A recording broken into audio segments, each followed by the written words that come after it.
Hello everyone, আসসালামু আলাইকুম। So আজকে আমরা কথা বলবো হচ্ছে এফ স্ট্রিং নিয়ে, পাইথন এফ স্ট্রিং নিয়ে কথা বলবো। সো পাইথন এফ স্ট্রিংটা আসলে কি? পাইথন এফ স্ট্রিংটা আসলে হচ্ছে ফরম্যাটেড স্ট্রিং লিটারেল। সো পাইথনের এফ স্ট্রিংটা হচ্ছে এরকম যে পাইথন হলো স্ট্রিং ফরম্যাট করা বা স্ট্রিং ফরম্যাট করা বা অন্য স্ট্রিং এর ভেতরে ভেরিয়েবল বা এক্সপ্রেশনের মান দেখানোর সবচেয়ে আধুনিক টেকনিক বা সহজ বা দ্রুততম ফাস্টেস্ট নিয়ম। পাইথন 3.6 সংস্করণে এটি হচ্ছে প্রথম আনা হয়। সো আমরা যদি পাইথন এফ স্ট্রিং নিয়ে যদি একটু আলোচনা করি, একটু যদি আমরা ইয়াতে নোটপ্যাডে যাই, তো সেখানে এখানে দেখেন, এখানে বলছে হচ্ছে আপনার আগে পাইথনের স্ট্রিং এর সাথে ভেরিয়েবল জোড়া লাগানোর জন্য প্লাস সাইন অপারেটর, তারপর ফরম্যাট মেথড ব্যবহার করা হতো, যা বেশ জটিল ছিল। এফ স্ট্রিং আসার পর সেই ঝামেলা একদম শেষ। নিয়ম হচ্ছে যে যে কোনো স্ট্রিং লেখার শুরুতে শুধু একটি এফ অথবা লেটার যে বা ইয়া আপনার ক্যাপিটাল লেটারে হচ্ছে এফ লিখে দিতে হবে। এরপর হচ্ছে আপনাদের কাছে এটা হচ্ছে আপার কেসে এফ লিখে দিতে হবে, অথবা এরপর হচ্ছে স্ট্রিং এর ভেতরে যেখানে ভেরিয়েবল বসাতে চান সেখানে সেকেন্ড ব্র্যাকেট বা কার্লি ব্রেসেস ব্যবহার করতে হবে। তার মানে কি বোঝাচ্ছে? তার মানে এখানে আমি যদি আপনাকে এক্সাম্পল দিতে পারি তাহলে আপনার জন্য বুঝতে সুবিধা হবে। তো আমি এখানে লিখলাম হচ্ছে নেম নামে একটা ভেরিয়েবল নিলাম। ভেরিয়েবলের ভিতরে আমি লিখলাম হচ্ছে শেখ রাসেল, আমি আমার নামটা লিখলাম। দেন এখান থেকে লিখলাম হচ্ছে এজ এজ নামে একটা ভেরিয়েবল নিলাম, তার ভিতরে আমি দিলাম কত, তো এখান থেকে দিলাম হচ্ছে 25। তো এখন হচ্ছে আমার কি করতে হবে? এখন যেটা আমি করবো সেটা হচ্ছে এখান থেকে আমার বলছি কি আমি হচ্ছে এফ স্ট্রিং এর ব্যবহার করবো, তো প্রিন্ট ফাংশন ইউজ করতেছি। প্রিন্ট ফাংশনের ভিতরে আমাকে এখানে কি বলছে, কন্ডিশনটা নিয়মটা কি বলছে যে স্ট্রিং লেখার শুরুতে এফ দিতে হবে, এফ অথবা আপনার লোয়ার কেস অথবা আপার কেসে এফ দিতে হবে। আমি এখান থেকে লোয়ার কেসে দিলাম, সমস্যা নেই। দেন হচ্ছে ওই যে প্রিন্ট যেভাবে লিখে আমরা স্ট্রিং ভ্যালু যেভাবে লিখে এভাবে লিখলাম, যে এখানে আমি যদি বলি মাই name is my name is এখন যদি মনে হয় এখান থেকে যদি এখন আমি এটাকে কমা দিয়ে যদি এভাবে লিখি নেম, এই ভ্যালুটা এখান থেকে দিলাম, মাই নেম ইজ এটা দিয়ে দিলাম। তো এইভাবে আমরা আগেও দেখছি যে এইভাবে করা যায়। তো সেই ক্ষেত্রে যদি আমরা যদি এখান থেকে দেখি, দেন এটা যদি আমরা এখান থেকে রান করে দেখেন যে my name is Sheikh Rasel Ahmed, এটা চলে আসছে। দেন এখান থেকে আবার যদি আমরা এইভাবে লিখি, আবার এইভাবে লিখতে পারি যে my age is my age is এখান থেকে মাই এজ ইজ দেন হচ্ছে আমরা আবার কমাতে লিখবো কি এজ। তো এখন যখন আবার এটাকে রান করবো, দেখেন কি আসতেছে, এই যে my name is Sheikh Rasel, my age is 25, আমরা এভাবে লিখতে পারতেছি। এখন এটাকে আমরা কনক্যাটিনেট করার জন্য কি করছিলাম, এর আগে যে এটাকে কনক্যাটিনেট করার জন্য আমরা কি করছিলাম, যে এখান থেকে বলছিলাম কি এইভাবে, যে এইভাবে দিছিলাম প্লাস, তারপরে এইখান থেকে দিছিলাম হচ্ছে প্লাস। তো এইভাবে যখন করছি, এইভাবে করার সময় যখন আমরা এখন যদি রান দিই দেখেন কি আসে। এখন রান দিলে অবশ্যই ইরর আসবে। এখানে কি বলতেছে যে এখান থেকে ইররটা দিতেছে যে can only concatenate string not integer. তার মানে কি? তার মানে হচ্ছে আমার এখান থেকে বলতেছে হচ্ছে কি বলতেছে, can only concatenate string not integer, মানে হচ্ছে আমার এটা হচ্ছে স্ট্রিং, এই ভ্যালুটা হচ্ছে স্ট্রিং, আর এটা হচ্ছে কি 25, এটা হচ্ছে আমার কি নাম্বার বা ইন্টিজার নাম্বার। তো সেই ক্ষেত্রে মানে পাইথনে হচ্ছে কনকেটিনেট করার জন্য হচ্ছে আমার দুইটাকে কি করতে হবে, স্ট্রিং বানাতে হবে, বা ইন্টিজারের সাথে আপনার স্ট্রিং এর সাথে ইন্টিজার হচ্ছে আমি কনকেটিনেট করতে পারি না। তো সেই ক্ষেত্রে আমার এইখানে কিন্তু ঝামেলা হচ্ছে যে আমি এখানে যে কনক্রিটটা করতে পারতেছি না এই ইয়ার সাথে। তো এইটা যদি এভাবে করতে যাই, তো সেক্ষেত্রে আরেকটা ওয়ে আছে। সেক্ষেত্রে আমার যেটা করতে হবে, সেখানে আমি জাস্ট কি করব, এখানে হচ্ছে এটা তো আমার স্ট্রিংটা নেম, তো স্ট্রিংটা আছে এখান থেকে জাস্ট আমি এটা কি করবো, এটাকে হচ্ছে আমি এভাবে স্ট্রিং বলে দিব str। যদি আমরা এইভাবে এটা বলে দিই, তো সেই ক্ষেত্রে ধ্যান হবে, কিন্তু আমি স্ট্রিং আর স্ট্রিং কে কনক্রিট করতে পারবো, কিন্তু স্ট্রিং আর হচ্ছে ইন্টিজার নাম্বার কিন্তু কনক্রিট করতে পারি, এই জন্য এটা এরর দিতেছে। তো এইভাবে এটা আমরা করতে পারি। দেখেন এখন কিন্তু আছে my name is Sheikh Rasel Ahmed, যেহেতু আমার এটা হচ্ছে আগে থেকে স্ট্রিং ছিল, এই জন্য আমরা এখান থেকে স্ট্রিং দিইনি। আর এখান থেকে আমি এটার আগে বলে দিচ্ছি কি str, মানে স্ট্রিং বলে দিচ্ছি, স্ট্রিং এ কনভার্ট করে নিচ্ছি, নাম্বারটা ইন্টিজারটাকে স্ট্রিং এ কনভার্ট করে নিচ্ছি, মাই এজ ইজ 25। এটা কিন্তু এখান থেকে কি করতেছে, আমার কিন্তু এটাকে এখান থেকে বলে দিচ্ছে যে মাই এজ ইজ 25। ঠিক আছে? কিন্তু দেখেন এই জিনিসগুলো কত ঝামেলা, যে দেখা যাচ্ছে যে আপনার স্ট্রিং নাম ইন্টিজারকে স্ট্রিং এর সাথে কনক্রিট করতে পারতেছি না, তারপর হচ্ছে আবার এটাকে স্ট্রিং এ কনভার্ট করতেছে, কত ঝামেলা। কিন্তু আমরা যদি এইভাবে লিখি যে আমাদের যে এই নিয়মটা ফলো করে যে আমরা কি করছি, লেখার শুরুতে একটি এফ অথবা লোয়ার কেস এফ অথবা আপার কেস এফ লিখে দিতে হবে। এরপর স্ট্রিং এর ভেতরে যেখানে ভেরিয়েবল বসাতে চান সেখানে হচ্ছে সেকেন্ড ব্র্যাকেট বা কার্লি ব্রেসেস ব্যবহার করতে হবে। তো আমরা যদি ওইভাবে লিখি তো সেই ক্ষেত্রে আমরা এখানে কি করব, এখানে আমরা সবকিছু যদি আমরা এখান থেকে করে দিই, রিমুভ করে দিই, দেখেন আমরা এখান থেকে সবকিছু রিমুভ করে দিলাম। আমরা ওই নিয়মে যদি যাই দেখেন, বা এটাকে আমরা এখান থেকে করে রাখতে পারি, এখানটাকে আমরা এটা কমেন্ট আউট করলাম, কমেন্ট আউট করে এখান থেকে নতুন করে রাখতে দিই প্রিন্ট, তারপর হচ্ছে আমরা দেবো এফ মাই নেম ইজ, এখন যদি আমি এটা এখানে এইভাবে যে সেকেন্ড ব্র্যাকেট বা কালি ব্রেসেসের ভিতরে লিখে দিই নেম, তারপর হচ্ছে দিব হচ্ছে কি মাই নেম ইজ এত, তারপরে মাই এজ ইজ, এই যে সেকেন্ড ব্র্যাকেটের ভিতরে লিখে দিলাম হচ্ছে আমার এজ। এবার যদি আমি এটাকে রান করে দেখেন, এবার যদি আমি এটাকে রান করি আমার রেজাল্ট যা তাই আসবে, my name is Sheikh Rasel Ahmed, my age is 25। আমি যদি এখান থেকে রাসেলটাকে বাদ দিয়েও দিই, শুধু শেখ রাখি, এখন যদি করে দেখেন my name is Sheikh, my age is 25। কত ইজি না, যে এখান থেকে আমরা দেখা যাচ্ছে যে স্ট্রিং আর ইন্টিজারকে কনক্রিয়েট করতে পারতেছি না, ঝামেলা হতেছে, দিতেছে, তারপরে প্লাস সাইন, তারপর হচ্ছে আবার এখানে স্ট্রিং লেখা, ঝামেলা ছিল। আর এটা কি করলাম, এটা আমরা হচ্ছে দেখা যাচ্ছে একটা লাইনের ভিতরেই একটা লাইনে সব হয়ে যাচ্ছে। এফ স্ট্রিং হচ্ছে আমরা এখানে একটা এফ দিছি স্ট্রিং এর আগে, দুইটা কোটেশন আগে হচ্ছে একটা এফ দিয়ে নিছি, লোয়ার কেস অথবা আপার কেস দিতে পারেন আপনি, এটা আপনার আপ টু ইউ। তো তারপর হচ্ছে আমরা কি এই কার্লি ব্রেসেসের ভিতরে হচ্ছে আমাদের ভেরিয়েবল গুলো শুধু বলে দেবো, মাই নেম ইজ, এই যে নেম জায়গায় নেম দিয়েছি, তারপর হচ্ছে এই জায়গায় এস দিয়ে দিয়েছি। তো যখন রান করছি তখন কিন্তু দেখেন আমার কিন্তু সম্পূর্ণ রেজাল্ট এখানে দেখা যাচ্ছে, my name is Sheikh Rasel Ahmed, my name is Sheikh এবং মাই এজ ইজ 25। সো এইটা হচ্ছে এফ স্ট্রিং এর মজা। তো আরো আরো ব্যাপার আছে এখান থেকে, এফ স্ট্রিংটা আরো কত সুন্দর করে আমরা এখান থেকে ইউজ করতে পারি। এটা আমরা যদি আরেকটু দেখি, এখান থেকে দেখেন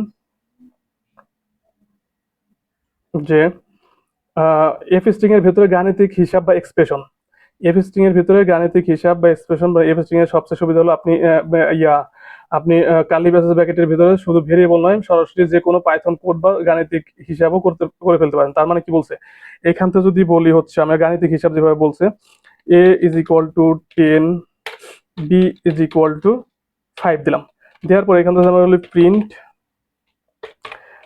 এখন সাপোজ হচ্ছে আমরা এখান থেকে এফ স্ট্রিং দিলাম, এফ স্ট্রিং দেওয়ার পরে এখান থেকে হচ্ছে আমরা কি করব, এখান থেকে আমরা এই যে ইয়াটাকে এই দুইটাকে হচ্ছে আমরা করবো, অ্যাডিশন করব, সো বা সাম করব। সো আমরা যদি এখান থেকে বলি the sum of A and B is, দেখেন এইভাবে যদি এ প্লাস বি, আমরা এইটা কি বলছি, এফ স্ট্রিং এর ভিতরে বড় সুবিধা হলো এটার ভিতরে আমরা কি করছি, শুধু ভেরিয়েবল নয়, সরাসরি যে কোনো এক্সপ্রেশন অথবা গাণিতিক, এই যে আমরা গাণিতিক কাজ করছি এফ স্ট্রিং এ, তো আমরা গাণিতিক কাজও করতে পারি, সেটাই বলছে। তো এখন যদি দেখেন আমরা যদি এখান থেকে রান দিই, দেখেন sorry, the sum of A and B is 15 আসছে না? তো সেই ক্ষেত্রে কত ইজি না দেখা যাচ্ছে, এফ স্ট্রিং এর ভিতরে, এই স্ট্রিং এর ভিতরে আমরা আমাদের গাণিতিক কাজগুলো করে ফেলতে পারছি। সাপোজ এখানে আমরা যদি লিখি প্রিন্ট, এরকম ভাবে যদি লিখি যে F lower case to upper case, আমরা lower case to upper case এভাবে যখন বললাম, বলার পর এখান থেকে আমরা যদি এভাবে বলি যে লোয়ার, আমি ফার্স্টে লোয়ার কেস দিই আর এসিএল রাসেল, তো এইটাকে হচ্ছে আমরা আপার কেস করব। তো এটাকে যদি আমরা আপার কেস করি, তো এটাকে একটা স্ট্রিং এর ভিতরে রাখি, এখান থেকে একটা দিয়ে নিই, সিঙ্গেল কোটেশন দিয়ে নিই, দেন এইটাকে হচ্ছে আমরা কি করব, ডট আপার, এই মেথডটা এখান থেকে আমরা ইউজ করে দেখি যে আমরা আসে কিনা। দেখেন এখান থেকে চলে আসছে, আমার কিন্তু কাজ কিন্তু হয়ে গেছে।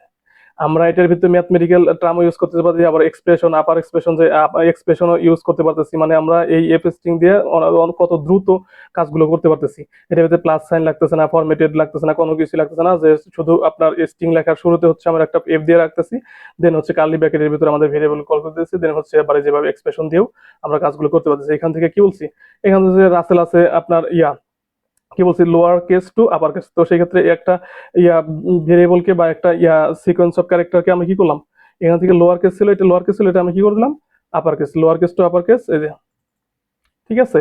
তো এই কাজগুলো আমরা করছি, সেই জন্য এখানে বলতেছে যে এফ স্ট্রিং এর সবচেয়ে বড় সুবিধা হলো আপনি কার্লি ব্র্যাকেটের ভেতরে শুধু ভেরিয়েবল না, এই যে এখানে যেমন আমরা ভেরিয়েবল নিয়ে করছিলাম যে শুধু আপনার ভেরিয়েবল দেখতেছিলাম এখান থেকে, এই যে শুধু ভেরিয়েবল না, শুধু ভেরিয়েবল না, এখান থেকে আমরা কি করতে পারি, এখান থেকে আমরা যে কোনো পাইথন কোড বা গাণিতিক হিসাবও কাজ কাজ করে ফেলতে পারি এখান থেকে, এটারও হিসাব।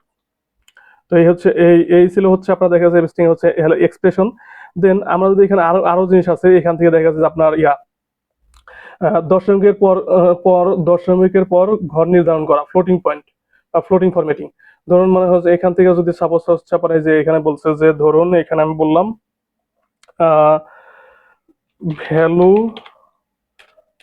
ভ্যালু ইজ ইকুয়াল টু, আমি এই যে পয়েন্টটাই নিব 28.36754 এটাই নিলাম। তো এটা কি বলতেছে যে আপনি কি করতে পারবেন, যে আপনার কোনো হিসাব করার পর দশমিকের পর অনেকগুলো সংখ্যা আছে, মানে এই যে দশমিকের পর অনেকগুলো সংখ্যা আছে, কিন্তু আপনি শুধু দশমিকের পর দুইয়ের ঘর পর্যন্ত দেখতে চান, এফ স্ট্রিং দিয়ে এটি এক লাইনে করা যায়। কিভাবে করা যায় আমরা যদি একটু দেখি, প্রিন্ট, তারপরে কিন্তু এফ নিলাম, এফ নেওয়ার পরবর্তীতে the result result of এইটার এখান থেকে হচ্ছে যদি দেই পয়েন্ট টু এফ, এটা এখানে নেই। এই দেখেন, তো এই যে হচ্ছে ব্যাপার যে আপনার দেখা গেছে কি এখান থেকে আমরা এইভাবে হচ্ছে এই কাজগুলো করতে পারি, যে আপনার যখন দেখা যাবে যে আমরা যে আগের পর্বতে যেমন দেখলাম যে আমাদের রাউন্ড ফাংশনের মাধ্যমে যে কিভাবে আমরা হচ্ছে কাট অফ করতেছি, বা রাউন্ড ফাংশনের মাধ্যমে কিভাবে আমরা দেখা গেছে যে ফ্লোটিং পয়েন্ট গুলোকে করতেছি, ফ্লোটিং পয়েন্ট গুলোকে হচ্ছে আমরা আমাদের ইচ্ছা মতো নিতেছি। তো এই জিনিসটা আমরা এক লাইনে এখান থেকে করতে পারি। এই জন্য বলছে কোনো হিসাবের পর দশমিকের পর অনেকগুলো সংখ্যা থাকে, মানে এখানে অনেকগুলো সংখ্যা আছে। তো কিন্তু আমি শুধু যে কয়টা ঘর চাই সেই কয়টা ঘর আমি এখান থেকে বলে দিতে পারি। যেমন হচ্ছে আমি এখানে চারটা পাঁচটা সংখ্যা আছে, আমি এখানে বলছি কি টুয়েলভ, টুয়েলভ বলছি, তার মানে হচ্ছে হচ্ছে আমার এখানে ডট টুয়েলভ যখন আমি বলছি যে এই মেথডটা যখন ইউজ করি, তখন দেখেন এখান থেকে কিন্তু আমার ইয়ার পরে এই দশমিকের পরে এখান থেকে দুইটা ঘর দিচ্ছে। এখান থেকে যদি আমি বলি যে থ্রি, তো সেই ক্ষেত্রে আমার দিবে কি থ্রি। এই ভ্যালুর পরে একটা দিছি, আপনার একটা ডট দিছি, ভ্যালুর পরে যে ইয়াটা আছে, পয়েন্ট আছে, ভ্যালু পয়েন্ট, দেন হচ্ছে আমার এইভাবে লিখতে হবে। এখন দেখেন তিনটা সংখ্যা আসছে। এখন যদি আমি বলি এখান থেকে আমার একটা সংখ্যা দরকার, তো সেখান থেকে একটাই আসবে, এই যে 4, একটাই আসছে। তো এই হচ্ছে ব্যাপার এখানে, মানে হচ্ছে আপনার এফ স্ট্রিং, এই হচ্ছে এফ স্ট্রিং এর মজা, যে আপনার দেখা গেছে যে আপনি এখান থেকে এক লাইনের ভিতরেই আপনি অনেক কিছু করে ফেলতে পারবেন। এখান থেকে আপনার এক্সপ্রেশন লিখতে পারবেন, মেথড লিখতে পারবেন, তারপর হচ্ছে আপনার দেখা গেছে যে এখানে ম্যাথমেটিক্যাল টার্ম, এই যে ম্যাথমেটিক্যাল টার্ম ও ইউজ করতে পারবেন, আপনার কোনো ঝামেলা নাই। তো সেই ক্ষেত্রে এখানে দেখেন, এখানে এই এফ স্ট্রিং করার মজা আলাদা একটা, যে এটি দেখতে পরিষ্কার, মানে কেন এফ স্ট্রিং আমরা ব্যবহার করব, এটি দেখতে পরিষ্কার, রিডেবল, মানে একদম এক লাইনের ভিতরে সবকিছুই আছে, যে কিভাবে আমরা কোথা থেকে কোন ভ্যালুটা কই থেকে আসছে, সেকেন্ড ব্র্যাকেটের ভিতরে দেওয়া আছে, মানে এখান থেকে কোনটা কোথা থেকে আসতেছে সেখানে ইয়ে করা আছে।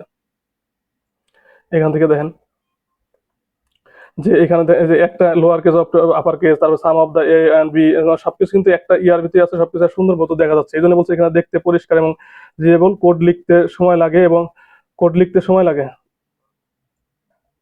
মানে এইখানে কোড লিখতে কম সময় লাগে, এবং পাইথনের পুরোনো নিয়মগুলো হচ্ছে পার্সেন্টেজ, তারপর ফরম্যাট এর চেয়ে ব্যাক এন্ডে অনেক দ্রুত রান করে।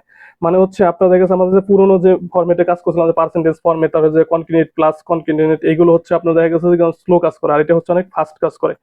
পাইথনের ব্যাক এন্ডে এটা হচ্ছে অনেক ফাস্ট কাজ করে, এটা হচ্ছে দেখতে অনেক সুন্দর, রিডেবল, এবং হচ্ছে পাইথনের আমরা হচ্ছে সচরাচর আমরা অলওয়েজ এই এফ স্ট্রিং ইউজ করে থাকি। তো এই ছিল হচ্ছে এপি স্ট্রিং। তো এপি, আই বিলিভ যে আপনারা এপি স্ট্রিং আসলে বুঝতে পারছেন, এপি স্ট্রিং আসলে কি করে, এপি স্ট্রিংটা কি। তো আর এপি স্ট্রিং আসলে ইউজ করার মজাটা কেমন, আর এপি স্ট্রিং এর ভিতরে আমরা কি কি করতে পারি, হচ্ছে টোটাল সবকিছু আপনারা এখান থেকে এই নোটপ্যাডটা দেখলেই বুঝতে পারবেন। আই বিলিভ আপনারা বুঝতে পারছেন। সো আজকের জন্য এ পর্যন্তই। আমরা হয়তো দেখা গেছে যে আমাদের বেসিক অফ পাইথন বেসিক আমরা হচ্ছে আজকে শেষ করে ফেলতেছি, যে পাইথন বেসিক যে জিনিসগুলো আমরা আলোচনা করছি সেগুলো শেষ। আমরা এখন ইন্টারমিডিয়েট লেভেলে যাব। তো সেই ক্ষেত্রে নেক্সট ভিডিওতে হয়তো দেখা গেছে আমরা ইফ হিলস, হয়তো দেখা গেছে নেস্টেড ইফ হিলস, এইগুলো নিয়ে আলোচনা করব। সো নেক্সট পর্বে হয়তো দেখা গেছে আমরা ইন্টারমিডিয়েট আর একটা ফোল্ডার করবো ইন্টারমিডিয়েট নামে। তো ওইখানে হচ্ছে আমরা ইন্টারমিডিয়েট লেভেল হচ্ছে পাইথন শুরু করব। তো আজকের জন্য এ পর্যন্তই। আই হোপ, আই বিলিভ যে আপনাদেরকে আমি বোঝাইতে পারছি, আমি একদম ভেঙে ভেঙে সবকিছু করে হচ্ছে আপনাদের বোঝানোর চেষ্টা করছি। আই হোপ আপনারা বুঝতে পারছেন। যদি ভালো লেগে থাকে অবশ্যই সাবস্ক্রাইব করে দিবেন। আসসালামু আলাইকুম।